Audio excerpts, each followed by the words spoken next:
Hello, my name is Hitendra Chaturvedi, and in this video we are going to talk about basics of supply chain management.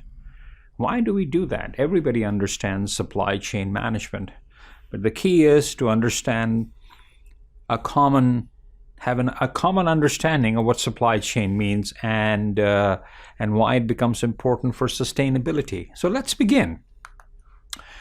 Traditional definition of supply chain, and there are many of them, and I decided to pull one from CIPS. Supply chain is the activities required by the organization to deliver goods or services to the consumers. And many of you would be shaking your head saying, yeah, that makes sense. But there are a few things that are missing in this one. So I put a question mark on this definition, and I'll come back to it, why I think that this definition may need a little bit of work. So let's look at what supply chain looks like. So let's start with this nice little diagram, raw materials, and then you move it through inbound logistics, and then you store it while it's coming in, and you make something out of it, and then you have storage of finished goods, and then you have outbound logistics, and then you sell, and there is an after-sales service to it, and then you reverse logistics, recycle of all the scrap that comes in.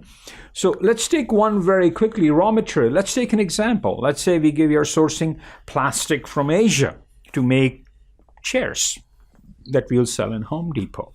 So this entire raw material purchasing, sourcing, vendor negotiation is what we call procurement and purchasing.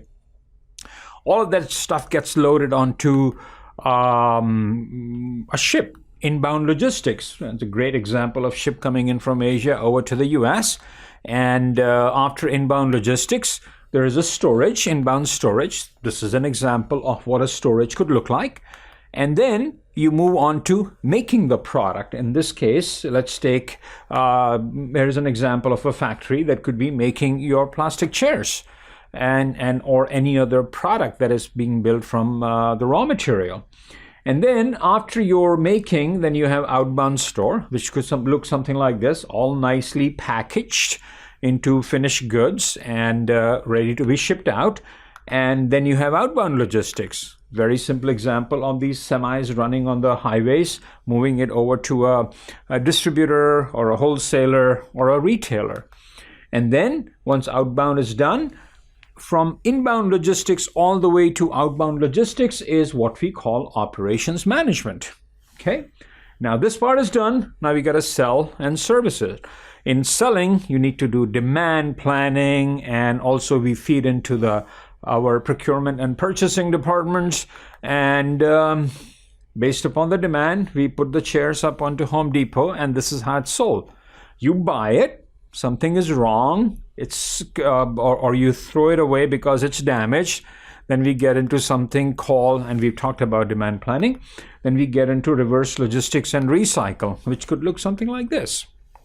So now what has happened is that what has happened across the supply chain, from raw material to inbound to outbound to making and so on and so forth.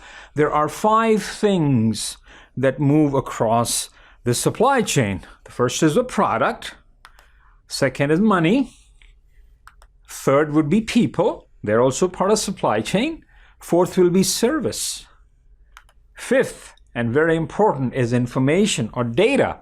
An important point is they don't only move in one direction, which is towards the consumer, but they also move back.